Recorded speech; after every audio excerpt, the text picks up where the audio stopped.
Manalangin tayo. Panginoong Diyos, itinataas namin ang iyong pangalan. Pinapupurihan at pinasasalamatan ka namin sa lahat ng iyong mga ginawa at pagpapala.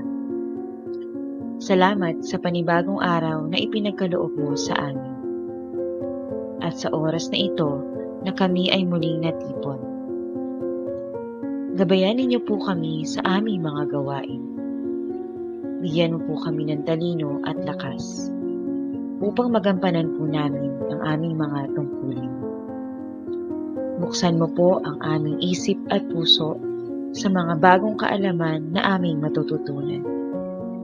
At nawa ay maging kagamit-gamit ang mga ito sa aming buhay at sa pagtulong sa aming kapwa. Ikaw po nawa ang maluwalhati sa lahat ng aming katagumpayan sa araw na ito. Ito lamang po ang aming dalangin sa pangalan ni Jesus. Amen.